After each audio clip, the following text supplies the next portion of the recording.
96 SKFM, Suara Kupang, dan kawan kita masih di Revival Voice, masih ditemani oleh Bapak Pendeta Esra Soru. Dan yang mau gabung sama Ari dan Pak Pendeta, ya tentunya kawan bisa gabung di 0821 44942 696, atau kawan bisa interaktif langsung di 0380 843 1166 dan di 0821 44942 696. Sudah ada yang ingin bertanya. Shalom, selamat malam Pak Pendeta, ini dengan Ina yang ada di Sikumana. Mau mohon penjelasannya, pernah membaca status seorang teman yang mengatakan sebagai orang percaya kematian janganlah dianggap sebagai musuh tetapi sebagai teman. Terus ada yang berkomentar katanya baca baik-baik Alkitab, katanya musuh utama Tuhan Yesus itu kematian. Pertanyaannya, sebenarnya kematian itu kita anggap sebagai musuh atau sahabat? Ya, sebenarnya ya, kalau kita melihat kematian di dalam pengertian kitab suci, pertama-tama kematian itu sebagai akibat dosa memang ya. Kalau tadi saya sudah singgung ya, Kejadian 2 ayat 17, pada waktu itu Tuhan menyuruh Adam itu boleh makan semua pohon dalam taman, tapi satu pohon itu tidak boleh dimakan. Pada waktu atau pada hari kamu memakannya, pastilah kamu mati. Jadi itu berarti bahwa Alkitab melihat kematian itu sebagai akibat dosa, akibat langsung dari dosa. Dan ini diteguhkan lagi dengan perjanjian baru, Roma pasal 6 ayat 23 yang mengatakan bahwa upah dosa ialah maut. Ya, upah dosa ialah maut. Sehingga kalau kita melihat dari kacamata kacamata dosa, maka memang kematian itu adalah musuh manusia ya. Kematian adalah musuh manusia. Makanya di dalam 1 Korintus pasal 15 itu Paulus mengatakan, hai maut, di manakah kemenanganmu? Hai maut, di manakah kuasamu ya. Nah, jadi memang kematian menjadi musuh manusia sepanjang sejarah, di mana manusia akhirnya mengalami kematian. Jadi memang itu sebagai akibat dari dosa. Nah, tetapi kita juga melihat bahwa pada waktu Kristus sudah mati menggantikan kita, berarti dia sudah memikul hukuman dosa kita, maka kita memang tidak lagi mengalami kematian. Tetapi tidak mengalami kematian yang bagaimana? Nah, ini saudara perlu paham dulu bahwa kalau Alkitab bicara tentang kematian itu ada 3 jenis kematian. Pertama adalah kematian jasmani, itu adalah putus napas, atau jiwa atau roh itu berpisah dari tubuh. Kematian yang kedua adalah kematian rohani. Kematian rohani itu adalah manusia terpisah dari Allah. Karena itu biarpun saudara masih bernapas, tapi kalau saudara tidak ada persekutuan dengan Allah, saudara sesungguhnya adalah orang mati, yaitu mati secara rohani. Nah, kalau kematian rohani ini tidak teratasi, maka dia akan melanjutkan dengan kematian kekal. Dan kematian kekal ini adalah ketika orang nanti akan masuk ke dalam neraka. Jadi ada 3 jenis kematian. Mati jasmani, mati rohani, dan kematian kekal. Pada waktu Kristus mati menggantikan kita, maka dia sesungguhnya telah memikul dosa kita. Nah, dia telah memikul dosa kita, maka kematian rohani, kematian kekal tidak lagi kita memiliki. Tapi justru sebaliknya kita memiliki hidup yang kekal. Makanya Yohanes 3:16 supaya setiap orang yang percaya kepadanya tidak binasa, melainkan beroleh hidup yang kekal. Jadi kita tidak mati kekal lagi, tapi kita sebaliknya beroleh hidup yang kekal. Ya, berarti jenis kematian kekal ini sudah diatasi oleh Kristus. Yang kedua adalah kematian rohani. Kematian rohani tadi akibat dosa itu kita mengalami keterpisahan dengan Allah. Tapi gara-gara Kristus sudah mengalami keterpisahan dengan Allah di atas kayu salib, maka kita yang percaya kepada Kristus tidak lagi akan terpisah dengan Allah, tapi kita dipersekutukan dengan Allah. Ya, dipersekutukan dengan Allah, dan itulah yang disebut di dalam Roma pasal 5 ayat 1. Sebab itu kita yang dibenarkan karena iman, kita hidup dalam damai sejahtera dengan Allah. Damai sejahtera dengan Allah. Sedangkan di dalam Efesus pasal yang kedua ayat yang pertama itu dibilang, kamu dahulu sudah mati karena pelanggaran dan dosa-dosa. Kita mati secara rohani. Tapi setelah kita percaya kepada Kristus, beriman pada Kristus, maka kita sudah bersekutu kembali dengan Allah. Berarti jenis kematian kedua ini sudah diatasi. Sekarang tinggal satu jenis kematian, yaitu kematian jasmani. Kematian jasmani adalah bahwa memang pada waktu kita sudah percaya pada Yesus pun kita tetap akan mati. Tapi status kematian jasmani ini sudah berubah. Tadi bersifat hukuman dari dosa, tapi sekarang bukan lagi status hukuman dosa. Tetapi justru Alkitab mengatakan betapa indahnya kematian orang-orang percaya. Lalu Paulus mengatakan bahwa kalau aku hidup untuk Tuhan, mati adalah keuntungan. Berarti mengapa sampai Paulus mengatakan mati adalah keuntungan? Karena kematian ini hanya membawa dia kepada kerajaan surga. Di dalam 2 Korintus pasal yang ke-5, ya, Paulus mengatakan ayat 1, karena kami tahu jika kemah tempat kediaman kita di bumi ini dibongkar, maksudnya mati. Ya, kemah ini tubuh ini dibongkar artinya mati. Allah menyediakan suatu tempat kediaman di surga bagi kita, suatu tempat kediaman yang kekal yang tidak dibuat oleh tangan manusia. Berarti Paulus yakin bahwa setelah dia mati, dia akan langsung pergi ke surga. Dan lalu di dalam ayat yang ke-4 dia bilang, sebab selama masih diam dalam kemah ini, masih hidup, kita mengeluh oleh beratnya tekanan, karena kita mau mengenakan pakaian yang baru tanpa meninggalkan pakaian yang lama, supaya yang fana itu ditelan oleh hidup. Ya, jadi kita ini merindukan sesuatu yang lebih baik, tapi kita masih ada dalam dunia ini. Dan karena itu maka Paulus lalu mengatakan di dalam ayat 8, tetapi hati kami tabah, terlebih suka kami beralih dari tubuh ini, maksudnya mati, dan menetap pada Tuhan.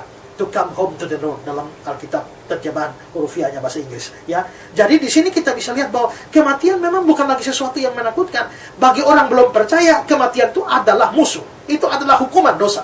Tapi bagi orang yang sudah beriman pada Kristus, kematian itu hanyalah cara atau jalan yang diberikan Allah untuk mempertemukan kita bersama-sama dengan Kristus. Nah, jadi apakah mau disebut sebagai kematian itu sahabat? Alkitab itu bukan terminologi Alkitab. Alkitab tidak pernah menyebut kematian sebagai sahabat. Tapi yang pasti bahwa bagi kita yang percaya, kematian itu sudah bernilai positif, di mana itu menjadi cara, atau oleh bahasa Paulus, itu dianggap sebagai keuntungan karena membawa kita bertemu dengan Kristus. Ya, jadi tergantung kematian itu hukuman ataukah sesuatu yang baik, sesuatu yang buruk atau sesuatu yang baik, tergantung saudara sudah beriman pada Kristus atau tidak. Kalau saudara belum beriman pada Kristus, mati itu akan membawa saudara ke neraka.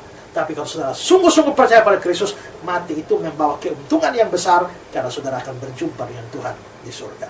Karena itu, selagi ada kesempatan, percayalah sungguh-sungguh kepada Kristus, terima Dia sebagai Tuhan dan Juru Selamat yang menebus dosa saudara, yang memastikan saudara bukan mengalami kematian kekal, tapi kehidupan yang kekal. Ya. Masih di 082144942696 sama Dimas yang ada di Fontaine. Dimasnya ingin bertanya kepada Pak Pendeta, apakah agama Metodis dan agama Kristen itu pengajarannya sama? Diminta penjelasannya. Bukan agama Metodis ya. Metodis itu juga Kristen, ya. Itu hanya denominasi. Seperti misalnya ada gereja-gereja Lutheran yang mengikuti paham teologianya Martin Luther. Nah, lalu ada misalnya gereja-gereja Reform Calvinis yang mengikuti jalan teologianya John Calvin, ya. Juga ada aliran-aliran yang lain, denominasi-denominasi yang lain. Nah, ini Metodis ini adalah salah satu denominasi atau salah satu aliran teologia, ya. Jadi itu bukan agama lain, sehingga saudara tidak bisa menanyakan apa bedanya agama Metodis dengan agama Kristen. Ya, Metodis itu Kristen juga, ya. Nah, aliran Metodis ini itu dipelopori oleh dua orang bersaudara, yaitu John Wesley dan Charles Wesley, anak dari seorang ibu yang terkenal yakni Susanna Wesley. Dan itu pada 1700-an ya. Nah, mereka hidup pada 1700-an. Mereka adalah pendeta Anglikan. Nah, yang paling terkenal dari John Wesley ini adalah dia adalah pengajarannya atau doktrinnya. Sedangkan Charles Wesley ini lebih konsen pada penciptaan lagu-lagu rohani. Nah, dua orang ini menggerakkan kebangunan rohani ya pada tahun 1700-an, dan lalu akhirnya mereka dari gereja Anglikan. Lalu akhirnya setelah itu mereka punya ajaran yang terutama John Wesley itu berkembang secara pesat, dan akhirnya justru yang di kemudian hari dikenal sebagai ajaran Metodis itu. Lalu ajaran Metodis yang karena itu juga maka dipelopori oleh John Wesley dan Charles Wesley, sehingga kadang-kadang juga disebut sebagai gereja-gereja Wesleyan. Ya, Wesleyan itu karena dari John Wesley ini. Nah, apa sih ajaran mereka? Jadi tidak bisa saudara tanyakan bedanya mereka dengan Kristen apa. Nah, kalau saudara mau tanya bedanya dia dengan, misalnya saya perbandingkan saja ajaran Calvinis. Calvinis kan ikut John Calvin, sedangkan Wesleyan ini kan ikutnya John Wesley. Ya. Nah, apa bedanya? Ya banyak ya. Nah, John Wesley ini terutama dia mengikuti, kalau John Calvin, dia mengikuti warisan teologia dari Agustinus, ya Agustinus. Dan kalau John Wesley ini, dia mengikuti seorang Belanda, teolog Belanda yang namanya Jacobus Arminius, sehingga seringkali juga disebut sebagai aliran Arminian. Arminian itu dari Jacobus Arminius. Tapi nanti John Wesley menambah sebagian lagi dalam ajaran Arminius itu, sehingga akhirnya gereja-gereja yang mengikuti paham teologianya John Wesley ini seringkali disebut sebagai aliran Wesley Arminian. Karena Wesley Arminian ini perpaduan antara teologianya John Wesley dan teologianya Jacobus Arminius. Nah, kira-kira apa perbedaannya sama gereja Calvinis itu? Ya, misalnya dalam hal dosa. Menurut aliran Calvinis, bahwa dosa itu, manusia gara-gara dosa, manusia mengalami apa yang disebut sebagai total depravity. Manusia itu bejat secara total, sampai tidak ada kebaikan di dalam manusia berdosa. Tapi menurut aliran Wesley tidak. Yang disebut total depravity bukan berarti bahwa manusianya kebaikannya habis sampai nol. Tidak. Yang dimaksudkan dengan kata total itu maksudnya seluruh aspek. Seluruh aspek dari manusia itu sudah rusak karena dosa, tapi tidak habis. Misalnya manusia itu sempurna 10, menurut Calvinis itu turun sampai 0. Tapi menurut John Wesley tidak. Dia mengalami penurunan, mengalami degradasi, distorsi, tapi tidak sampai 0. Tapi total itu menuju pada seluruh aspek. Nah, itu menurut John Wesley. Selanjutnya juga John Wesley atau aliran Wesleyan Metodis ini percaya keselamatan itu diberikan kepada semua orang. Jadi semua orang, Yesus memang mati untuk semua orang. Siapa saja di kolong langit ini kalau percaya kepada Yesus, ya akan diselamatkan, tergantung dia beriman atau tidak. Bedanya dengan Calvinis adalah Calvinis percaya apa yang disebut sebagai doktrin predestinasi, di mana Allah sejak semula telah menetapkan orang-orang pilihan yang akan diselamatkan dan orang-orang yang ditentukan untuk binasa. Nah, karena ada orang ditentukan untuk binasa, maka Yesus datang tidak mati untuk orang yang ditentukan untuk binasa ini. Dia datang hanya mati untuk orang-orang pilihan saja, ya, untuk orang-orang pilihan. Maka ini di dalam poin tulip di dalam Calvinis yang limited atonement, penebusan terbatas. Jadi Yesus menebus dosa orang-orang pilihan, tapi bukan dosa seluruh dunia.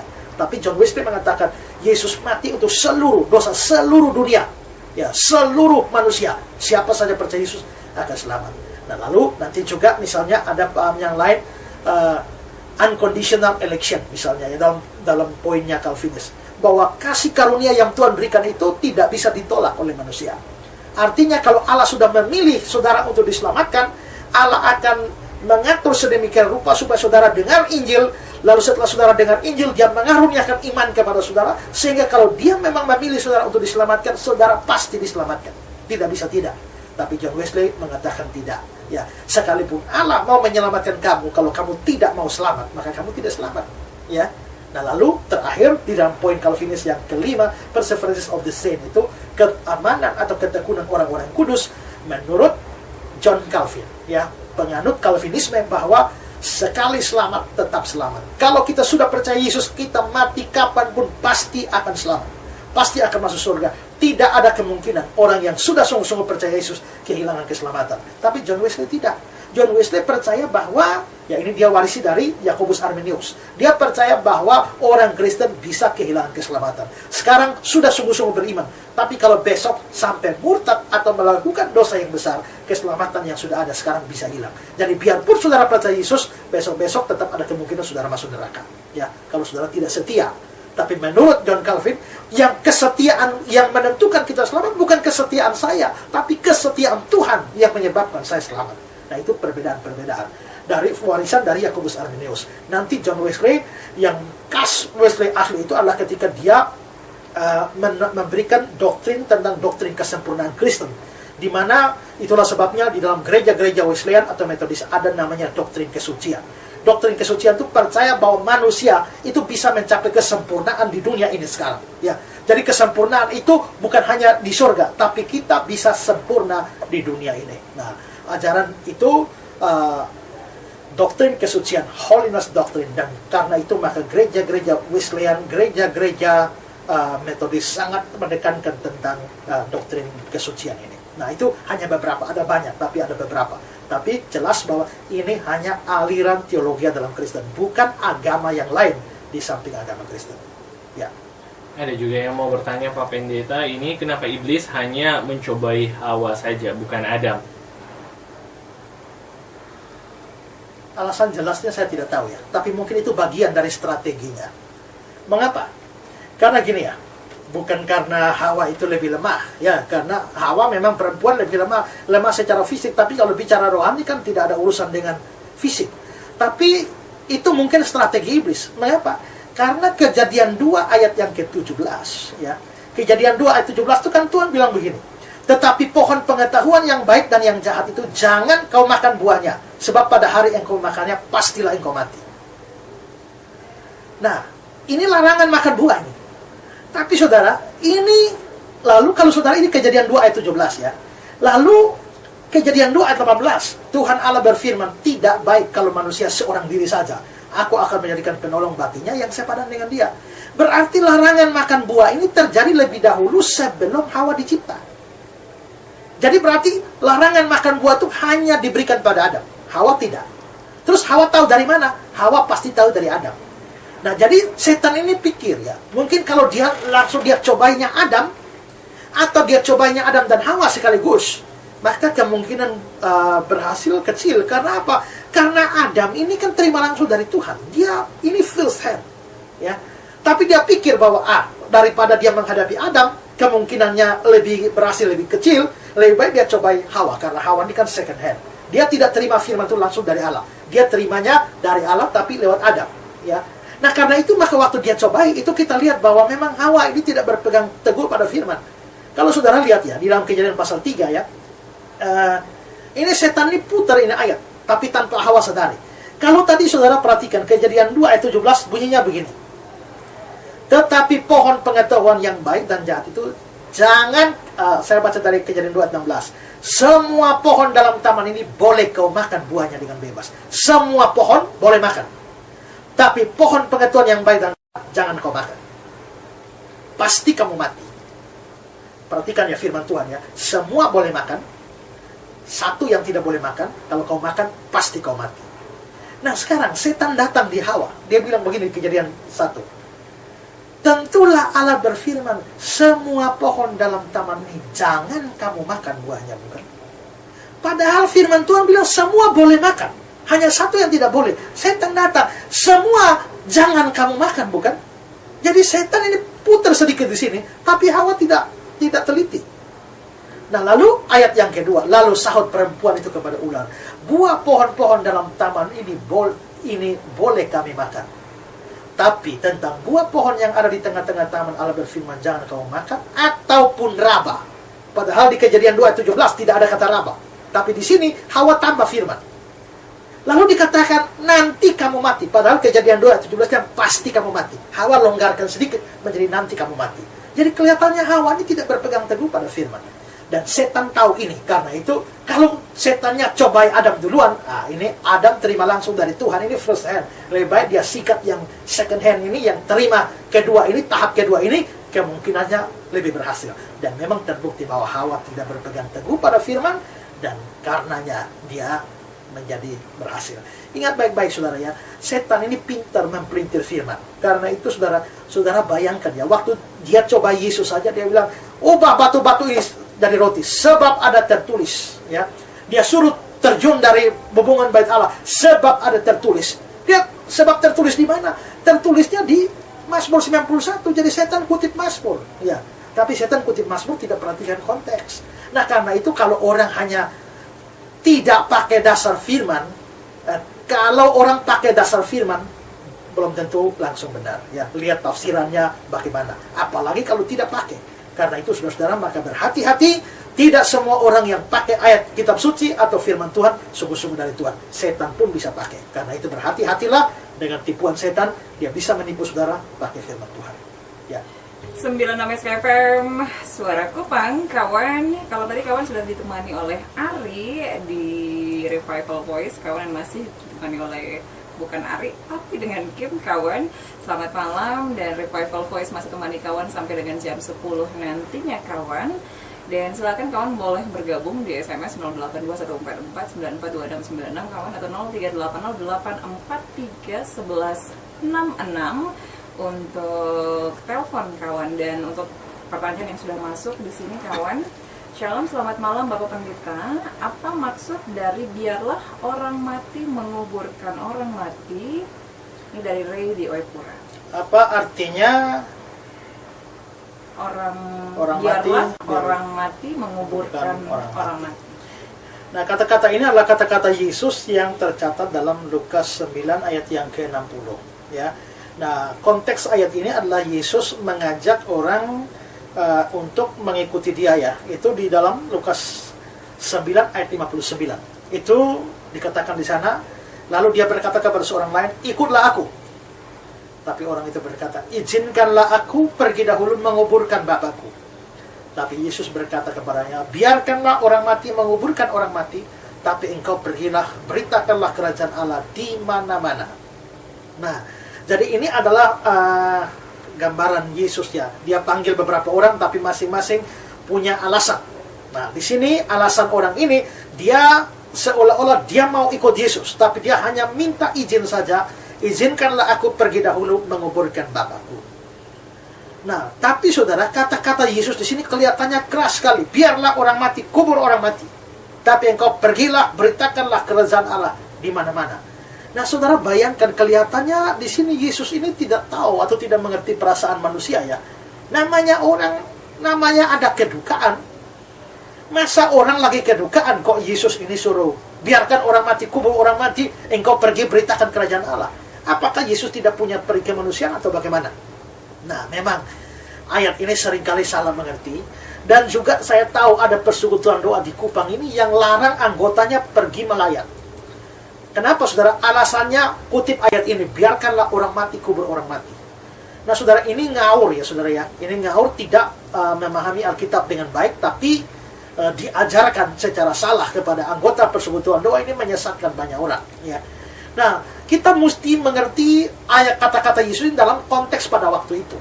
Nah, sekarang gini, saudara, ya, tidak mungkin orang seperti Yesus itu tidak tahu peri kemanusiaan. Orang bapaknya mati, suruh orang mati, kubur orang mati, kamu pergi beritakan kerajaan Allah. Tidak. Saudara, sebenarnya kata-kata ini, ya, "Izinkan aku pergi dahulu mengubur Bapakku," ini sebenarnya adalah kata-kata khas di Israel pada waktu itu untuk menunda sesuatu. Jadi sebenarnya orang ini bapaknya belum mati.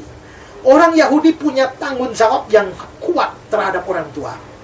Itu biasanya pada waktu itu adalah seorang anak tidak bisa pergi terlalu jauh meninggalkan kampung halamannya sampai bapaknya mati, orang tuanya mati, dan dia melakukan baktinya yang terakhir terhadap orang tua, yaitu menguburkan orang tua. Jadi setelah dia menguburkan orang tuanya, maka dia boleh pergi jauh.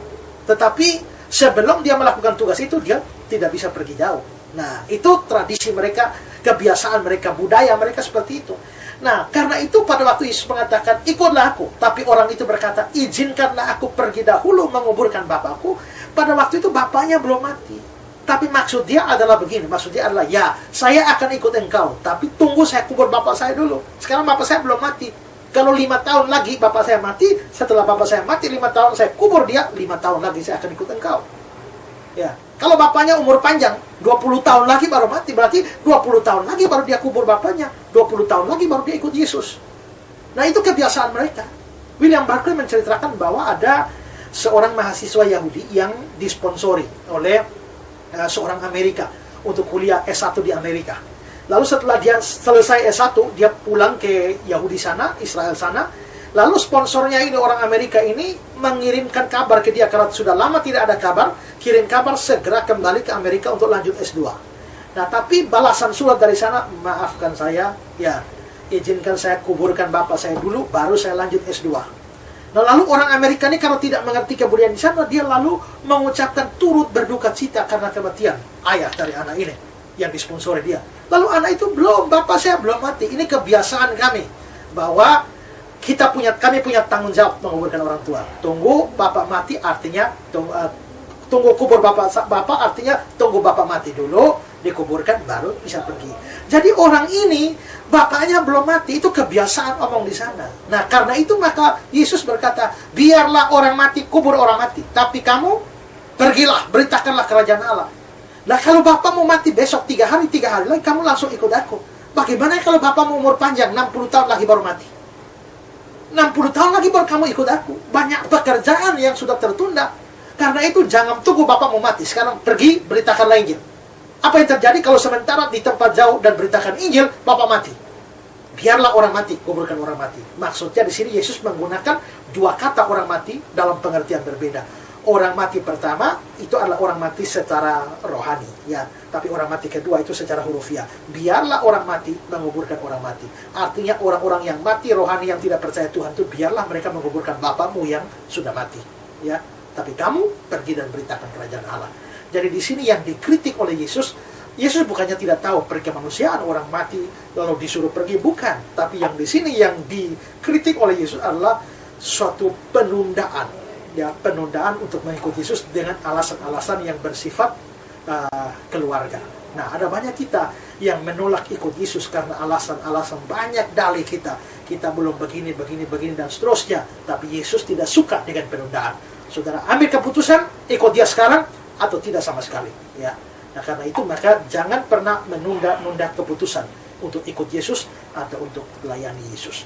Ada cerita, ada anak yang masih kecil. Tuhan Yesus datang, maukah engkau layani aku? Dia bilang, Tuhan, aku masih kecil. Masa kecil ini masa yang indah untuk bermain. Nanti saja kalau saya sudah remaja. Waktu dia remaja, Tuhan datang lagi, maukah engkau layani saya? Dia bilang, Tuhan, ini masa remaja, ini mau naik jadi pemuda, masa ini semua teman-teman, masa saya harus melayani engkau? Nanti saja kalau saya tamat kuliah, baru saya layani Yesus. Waktu dia tamat kuliah, Tuhan datang lagi, maukah engkau melayani aku? Lalu dia bilang, Tuhan, ini baru habis kuliah mau cari kerja, nanti kalau sudah dapat kerja dulu, baru layani Tuhan. Waktu dia dapat kerja, Tuhan datang lagi, maukah engkau melayani aku? Dia bilang, Tuhan, ini masih banyak kerjaan, nanti kalau saya sudah menikah, saya akan melayani Tuhan. Waktu dia nikah, Tuhan datang lagi, maukah engkau melayani aku? Dia bilang, Tuhan, ini baru nikah, masih urus keluarga, urus karir dan sebagainya, nanti saja kalau pensiun. Waktu dia pensiun, Tuhan datang lagi, ini dia sudah pensiun, sudah sakit-sakitan, sudah tua, tidak gula darah lain, sakit jantung. Lalu Tuhan datang, maukah engkau layani aku? Dia bilang, Tuhan, apa yang kau bisa harapkan dari orang tua seperti saya yang jalan saja tidak bisa? Akhirnya orang itu dari kecil sampai tua tidak layani Tuhan. Kenapa? Karena penundaan. Nah, di sini Yesus kritik penundaannya. Jadi Yesus tidak kepengen kita orang-orang percaya menunda-nunda untuk melayani Dia. Ambil keputusan melayani Tuhan sekarang sebelum saudara mati nanti dan saudara menyesal karena kehilangan banyak kesempatan di dalam melayani Dia. Ya. Baik, terima kasih Kak Kari. Semoga jawabannya benar-benar memuaskan Kak Kari. Dan pertanyaan berikutnya, Bapak Pendeta, selamat malam. Bapak Pendeta mau tanya, salah atau tidak Pak kalau kita kasih perpuluhan di gereja, kita tulis nama di amplop tersebut? Tapi sebelum Bapak Pendeta menjawabnya, saya mau angkat telepon Bapak. Halo, selamat malam. Halo, selamat malam. Baik, suara Kupang selamat malam Bapak. Mohon maaf, dari siapa di mana? Bapak Victor di Manado, Bapak Ezra. Selamat malam Bapak Victor. Mungkin pertanyaannya bisa langsung Bapak Victor.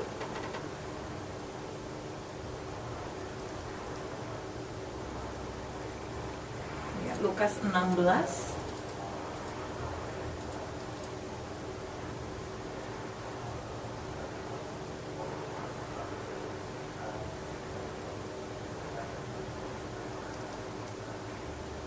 Mereka tidak juga akan mau.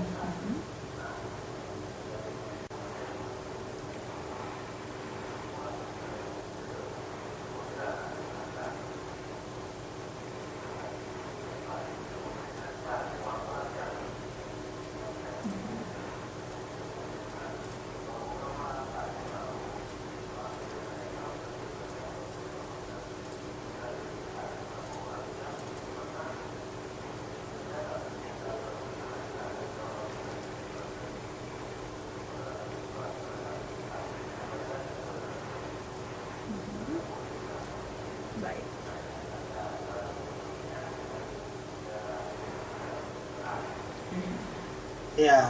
Baik, itu saja Bapak Victor. Terima kasih banyak Bapak Victor. Tuhan Yesus memberkati. Terima kasih banyak. Ya, baik untuk saudara-saudara yang mendengarkan siaran ini secara live dari Facebook, ya mungkin saudara tidak mendengarkan pertanyaan dari Manado ini ya. Nah, pertanyaan dari Manado ini mempertanyakan Lukas 16 ayat yang ke-30 31 ketika orang kaya itu ada di neraka. Nah, dia meminta Abraham supaya kiranya Lazarus keluar untuk menyampaikan supaya 5 saudaranya tidak ikut ke tempat itu. Lalu Abraham menjawab, jika mereka tidak mendengarkan kesaksian Musa dan para nabi, mereka tidak mau diyakinkan sekalipun oleh seorang yang bangkit dari antara orang mati. Nah, Bapak dari Manado ini menyimpulkan bahwa dengan demikian berarti bahwa memang kalau orang sudah mati itu kan memang tidak bisa keluar. Nah, ini dikonfrontir dengan pernyataan saya atau cerita saya beberapa waktu yang lalu, saya lupa di mana, bahwa ada orang-orang yang pergi ke neraka lalu akhirnya pulang lalu cerita ya. Nah, memang ini sebenarnya tidak bertentangan, dan saya juga percaya bahwa memang orang yang sudah mati itu tidak bisa kembali ke dunia ini lagi ya. Sudah tidak bisa kembali ke dunia ini lagi. Kalau kita membaca misalnya dalam Ayub pasal 7 ayat 9-10 ya. Sebagaimana awan lenyap dan melayang hilang, demikian juga orang yang turun ke dalam dunia orang mati tidak akan muncul kembali. Dia tidak lagi kembali ke rumahnya atau tidak dikenal lagi di tempat tinggalnya. Lalu Pengkhotbah 9 ayat 5 dan 6. Karena orang-orang yang hidup tahu bahwa mereka akan mati, tapi orang yang mati tidak tahu apa-apa, tak ada upah lagi bagi mereka, bahkan kenangan kepada mereka sudah lenyap. Baik kasih mereka maupun kebencian, kecemburuan mereka sudah lama hilang. Dan untuk selama-lamanya tidak ada bahagian mereka dalam sesuatu yang terjadi di bawah matahari. Perhatikan kata-kata ini. Untuk selama-lamanya tidak ada lagi bahagian mereka dalam segala sesuatu yang terjadi di bawah matahari. Jadi memang orang sudah mati itu tidak ada bagian lagi di dalam dunia materi ini. Ya, mereka sudah mati, jiwa atau rohnya sudah pergi ke surga atau neraka, tergantung dia beriman pada Yesus atau tidak. Nah, tidak bisa kembali lagi. Memang mungkin perkecualiannya adalah si Elia sama Musa yang bertemu dengan Yesus itu di Matius pasal 17 itu. Nah, tapi secara prinsip itu memang tidak bisa lagi. Nah, apakah bertentangan dengan apa yang saya katakan bahwa ada orang-orang pergi ke neraka lalu kembali? Nah, tidak bertentangan saudara ya. Mengapa? Karena kasus yang saudara tanyakan di Lukas 16, juga Ayub, di kitab Ayub pasal 7 yang saya jelaskan, baca tadi, Pengkhotbah pasal 9 itu membicarakan orang-orang yang pergi ke neraka atau surga karena kematian. Ya. Nah, itu beda dengan apa yang saya ceritakan tentang pengalaman 7 pemuda Kolombia yang mengakunya pergi ke neraka, surga, Mary Catherine Baxter, Yesaya Pariagila, atau siapa, masih banyak orang lagi yang mengaku. Ya, saya mengatakan mengaku karena belum tentu mereka pergi ke neraka, pergi ke surga. Saya tidak yakin. Ya, nah tapi tidak bisa tidak berarti tidak mungkin bahwa orang pergi ke surga neraka lalu kembali. Tentu mungkin saja kalau Tuhan mau. Tapi kan mereka pergi ke sana itu mereka tidak karena kematian. Jadi menurut kesaksian mereka, misalnya roh mereka yang diangkat. Atau seperti yang kata-kata Paulus itu, aku dibawa ke ada seorang Kristen ya yang dibawa ke surga tingkat yang ketiga. Nah itu kan itu bicara Paulus sendiri ya. Walaupun dia mengatakan ada seorang Kristen, tapi itu dia sendiri. Nah, tapi saudara, apakah Paulus mati? Tidak. Itu dia mengalami satu pengalaman yang supranatural. Nah itu beda dengan kematian. Jadi kalau memang orang pergi ke surga atau neraka karena kematian, memang dia tidak bisa keluar lagi. Ya, tapi kalau dia mengalami pengalaman supranatural itu memungkinkan. Tapi tidak berarti bahwa saya percaya semua orang yang mengaku pergi ke surga dan neraka itu pasti benar. Kalau saya banding-bandingkan misalnya mereka setelah sampai neraka, mereka pulang lalu mereka cerita bahwa di sana mereka lihat setan-setan menyiksa orang-orang berdosa di sana, saya langsung tahu ini omong kosong. Mengapa? Karena sekarang setan belum ada di neraka. Menurut Ayub 20 ayat 10, nanti pada akhir zaman setelah pengadilan terakhir baru setan masuk neraka. Lah setan mana yang dia lihat di neraka sekarang ini? Kedua, kalau setan masuk neraka, setannya disiksa. Ya, menurut Wahyu 20 ayat 10, disiksa siang malam. Tapi orang ini mengaku lihat setan menyiksa orang-orang berdosa. Lah siapa angkat setan jadi algojo di sana untuk menghukum orang berdosa? Ini pasti ceritanya omong kosong. Kalau ceritanya omong kosong, ada dua kemungkinan. Memang rohnya pergi ke neraka, tapi roh setan yang bawa dia, bukan roh Tuhan, sehingga dia ditipu. Ataukah kedua adalah dia sama sekali rohnya tidak pernah ke surga, tidak pernah ke neraka, tapi hanya bikin cerita cari sensasi supaya dirasa orang hebat ya, karena dipakai Tuhan luar biasa. Ya sepertilah Yesaya Pariaji mengaku tiap saat pergi bolak-balik ke surga, sampai sore-sore minum kopi dengan Simon Petrus di surga. Itu kan omong kosong yang ngawur ya saudara ya. Nah jadi saya percaya ada kemungkinan kalau Tuhan mau. Tapi kesaksian yang banyak ini menurut saya cukup yakin bahwa itu hanya bualan mereka saja. Jadi beda antara pergi ke surga dan neraka karena kematian, atau pergi ke surga dan neraka karena pengalaman supernatural. Ya. Baik. Melanjutkan pertanyaan yang tadi, Bapak Pendeta, salah atau tidak sih Bapak kalau kita memberikan perpuluhan di gereja, kita tulis nama dalam amplop tersebut? Tergantung motivasi saudara ya. Ya tergantung motivasi. Saya tidak bisa bilang salah juga. Mungkin ada orang yang mau kasih nama supaya dia bisa ngecek apakah persembahan persepuluhan betul-betul masuk atau tidak. Karena ada banyak pencuri dalam gereja. Ya. Nah, jadi mungkin dia menulis nama dengan motivasi seperti itu. Ya, supaya waktu laporan kan dia bisa ngecek. Kalau namanya ada, dia tahu pasti bahwa ini masuk betul sampai. Ya, tapi ada kalanya tidak sampai. Saudara jangan kaget kalau ada pencuri. Ya. Ya, saya pernah dengar cerita orang pada waktu jalankan kantong kolekte pun, begitu orang masukkan amplop tebal, dia dengan kelincahan tangannya angkat amplop itu masuk kantongnya. Ya. Gereja saya sendiri pernah mengalami hal yang sama, mengalami kehilangan banyak amplop. Tapi kami sudah tangkap pencurinya dan sudah di-out-kan dari gereja. Ya. Jadi mungkin orang itu mau tulis nama dengan mau tahu pasti begitu laporan minggu depan nama dia ada atau tidak. Kalau nama dia ada, dia tahu pasti dia ada. Jadi kita tidak bisa salahkan. Tapi kalau tulis namanya dengan motivasi supaya orang tahu dia kasih persembahan persepuluhan, nah ini motivasinya salah. Maka ini jelas dosa. Ya. Nah, jadi tergantung motivasinya tulis nama. Tapi saran saya kalau memang saudara punya motivasi baik, yaitu taruh nama supaya bisa pastikan bahwa persembahan persepuluhan saudara memang masuk. Mungkin untuk menghindari nanti rasa kebanggaan atau ini bisa jatuh dalam dosa, saudara bisa memberikan inisial saja. Misalnya saya bisa masukkan ES, tidak usah nama lengkap saya. Begitu muncul ES atau ES01, saya tahu kalau tanda ES01 berarti saya. Ya. Nah, jadi bisa pakai kode-kode seperti itu untuk memastikan bahwa duit saya sampai. Ketimbang nama bisa mengakibatkan penafsiran yang beda-beda atau juga bisa menjadi pencobaan bagi saya, menjadi kebanggaan bagi saya. Karena itu maka saran saya sebaiknya pakai inisial atau kode-kode tertentu yang saudara bisa tahu pasti uang saudara memang sampai pada tujuannya. Ya.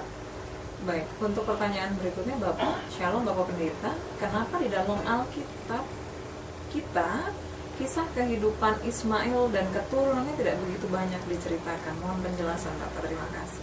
Lah kalau semua diceritakan ini akan panjang saudara ya. Karena Alkitab ini kan punya satu garis ya. Di dalam perjanjian lama sebenarnya titik sentral di dalam Alkitab kitab suci ini apa sebenarnya? Kalau kita mau bicara titik sentral di dalam kitab suci itu satu, yaitu Yesus Kristus. Seluruh perjanjian lama itu mengarahnya kepada Kristus yang dijanjikan. Ya. Tapi titik perjanjian baru itu adalah pada Kristus yang sedang datang atau sudah datang.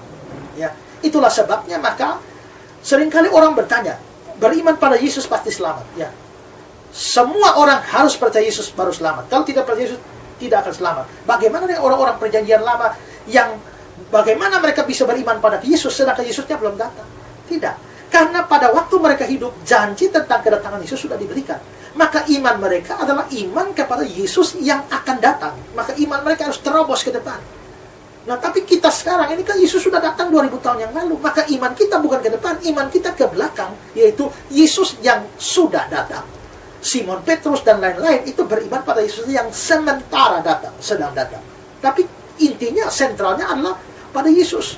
Jadi, perjanjian lama itu berbicara tentang Yesus yang akan datang. Tapi perjanjian baru bicara Yesus yang sedang datang dan juga Yesus yang sudah datang. Maka titik sentralnya adalah Yesus. Maka penjelasan tokoh-tokoh yang lain itu hanya sekedar sebagai figuran untuk mengarah kepada Yesus. Maka kita bisa lihat bagaimana sampai Allah di sorga memasukkan Kristus ke dalam dunia. Ini semua rancangan, dimulai dengan pemilihan satu orang, yaitu Abraham. Nah, Abraham ini kan dari jalurnya Abraham ini kan dia mesti turun Ishak. Ya, ada perjanjian. Dari Ishak ini kan mesti turun Yakub. Ya, dari Yakub itu Yakub punya 12 anak, tapi juru selamat itu ditetapkan dari suku Yehuda. Dari suku Yehuda. Jadi ini Abraham, Ishak, Yakub itu disebut sebagai bapak-bapak bangsa, atau disebut juga para patriark. Nah, si Ismail ini kan dalam tanda petik kecelakaan di tengah jalan yang mestinya tidak terjadi. Ya, mestinya tidak terjadi kalau Abraham dan Sarah tidak meragukan rencana Tuhan. Nah, jadi itu dia agak menggok sedikit. Nah, tapi akhirnya kan Tuhan perbaiki dengan mengembalikan atau memberikan Ishak yang adalah anak perjanjian. Jadi jalurnya ini rata, ya. Nah, kalau dia misalnya ada muncul Ismail di sini, nah kalau diceritakan sedikit ya, terus kembali kepada jalur utama. Nah, kalau yang boleh dibilang ini jalan rayanya mestinya begini. Nah, ini cuma cabang-cabangnya. Nah, cabang-cabang itu kalau diceritakan terlampau banyak, ya tambah jauh. Nah, dia harus kembali. Alkitab harus kembali ke alur utamanya, yaitu dari perjanjian antara Allah dan Abraham yang akan menurunkan Mesias. Ya, dan Mesias itu adalah Yesus Kristus. Jadi memang jalurnya harus dari Ishak terus. Dan kalau Ismail itu hanya cabang-cabang yang menghias perjalanan sejarah untuk sampai pada Kristus. Tapi tidak boleh ditekankan terlalu banyak. Ya. Baik, untuk pertanyaan selanjutnya Bapak, Shalom Pak Pendeta, apakah Tuhan yang menyuruh Daud menghitung orang Israel, ataukah iblis yang menyuruh Daud untuk menghitung orang Israel? Itu di 2 Samuel 24 ayatnya yang pertama, dan 1 Tawarik 21 ayatnya yang kedua. Ayat yang pertama, mohon penjelasan. Ya, kelihatannya dua ayat itu bertentangan ya. Satu ayat bilang Tuhan yang nyuruh, satu ayat bilang bahwa iblis yang nyuruh. Tapi sebenarnya itu tidak harus bertentangan. Sekarang saudara bandingkan dengan Ayub ya. Nah, Ayub menderita itu terjadi karena apa? Setan menyerang, bukan? Setan menyerang Ayub, bukan? Tapi setan tidak mungkin menyerang Ayub kalau Tuhan tidak izinkan. Makanya kita lihat iblis itu bicara, ya, dengan kata lain dalam tanda petik provokasi Tuhan Allah. Memang saja Ayub itu bisa setia, toh Tuhan menjaga dia, memelihara dia. Coba angkat tanganmu, kasih penderitaan, dia pasti menyangka. Nah, maka dari kacamata si iblis ini itu adalah cobaan bagi Ayub, tapi dari kacamata Tuhan itu adalah ujian bagi Ayub. Dari di balik penderitaan Ayub itu ada iblis, ada Tuhan juga, ya, ada Tuhan juga. Nah, maka memang di sini kita bisa lihat bahwa memang Tuhan mengizinkan iblis untuk melakukan sesuatu.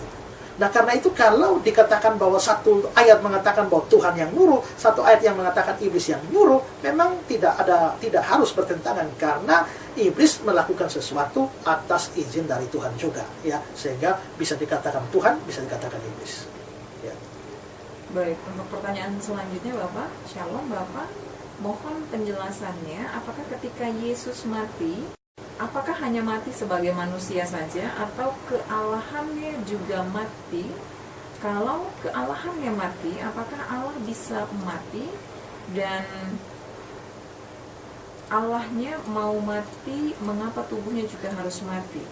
Kealahannya juga mati, mengapa tubuhnya juga mati? Terus kalau Allah mati, kapan kealahannya bangkit? Mohon penjelasannya Bapak, karena masih bingung. Dari Andre yang ada di luar. Nah, Allah tidak bisa mati ya. Allah tidak bisa mati, dia jelas mati sebagai manusia. Dan itu dicatat secara eksplisit di dalam kitab suci. Efesus 2 ayat 15. Sebab dengan matinya sebagai manusia, dia telah membatalkan hukum Taurat dan seterusnya. Sebab dengan matinya sebagai manusia. Lalu di dalam Filipi pasal yang kedua, ya, Filipi pasal yang kedua, ayat yang ke-7 dan 8. Melainkan telah mengosongkan dirinya sendiri, mengambil rupa seorang hamba, dan menjadi sama dengan manusia. Lalu ayat 8. Dan dalam keadaan sebagai manusia, dia telah merendahkan dirinya, taat sampai mati, bahkan mati di kayu salib. Dalam keadaan sebagai manusia, dia taat sampai mati. Berarti dia mati sebagai manusia. Allah itu tidak bisa mati.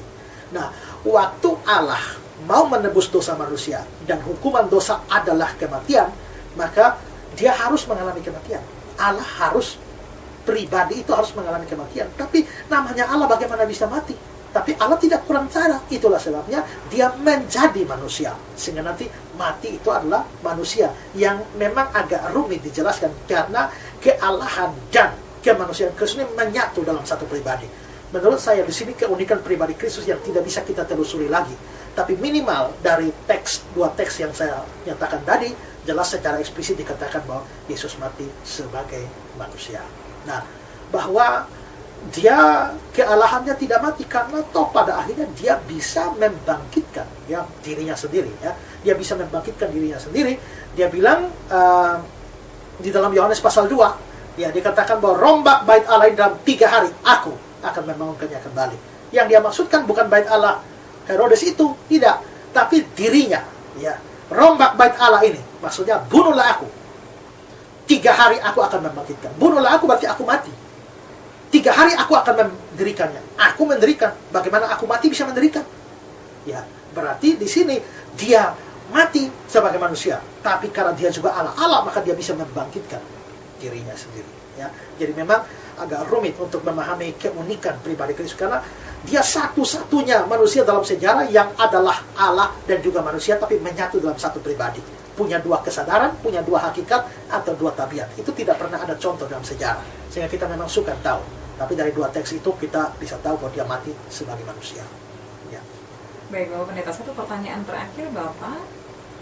Selamat malam, Bapak Pendeta. Saya Kacin di BTN, mohon penjelasan 1 Korintus 6 ayatnya yang ke-18. Sekali lagi, mohon penjelasan dari 1 Korintus 6 ayatnya yang ke-18. Terima kasih banyak, Bapak. Jauhkanlah dirimu dari percabulan. Setiap dosa yang lain dilakukan manusia terjadi di luar dirinya. Tapi orang yang melakukan percabulan berdosa terhadap dirinya. Ya, saya belum pernah periksa ayat ini secara detail ya. Tapi kelihatannya ya, maksudnya adalah bahwa ini menekankan dosa percabulan. Itu bahwa dosa percabulan itu berdosa terhadap dirinya sendiri, karena itu kan ada terjadi dalam diri. Pada waktu saya memaki orang ya, saya lemparkan sesuatu kepada orang ya. Pada waktu saya meninju orang, saya memberikan sesuatu kepada orang. Tapi pada waktu saya bercabul ya, atau percabulan, maka saya melakukan di dalam diri saya ya. Mungkin maksudnya itu ya. Tapi yang lebih lengkapnya mungkin boleh ditanyakan, nanti saya periksa ayat ini.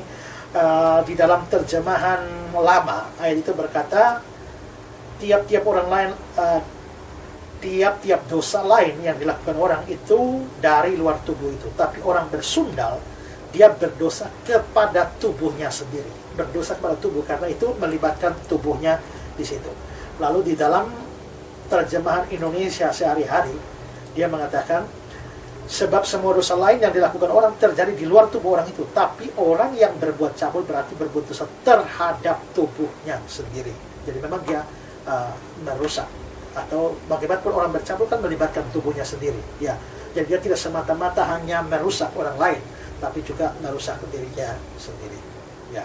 Kira-kira itu mungkin jadi pedoman juga bagi saudara. Kalau ada ayat-ayat yang saudara tidak memahami maksudnya dengan baik, saudara bisa memperbandingkan terjemahan demi terjemahan. Saya hanya berikan beberapa saja dalam bahasa Indonesia, bisa dilihat terjemahan dalam Inggris yang mungkin bisa memberikan terjemahan yang lebih baik ya. Baik, terima kasih banyak Bapak Pendeta Esra, dan mohon maaf kawan, tidak semua SMS yang bisa Kim membacakan di malam hari ini kawan, tapi di minggu depan jika Tuhan berkenan Bapak Esra bisa datang lagi untuk bersama-sama dengan Kim di sini kawan, dan pasti akan dijawab sebanyak mungkin SMS yang sudah masuk. Dan sebelum kita pamit, Bapak Esra akan berdoa untuk kita.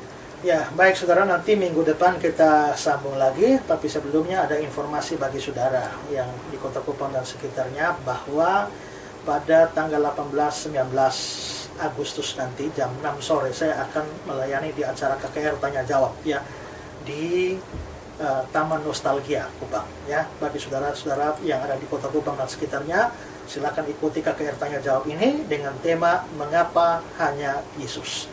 Kita semua percaya ya, yang maksud saya adalah yang masih otaknya masih lurus percaya Yesus satu-satunya jalan keselamatan. Kalau yang sudah miring-miring saya tidak bicara, tapi kita yang lurus masih percaya Alkitab, kita percaya Yesus satu-satunya jalan keselamatan.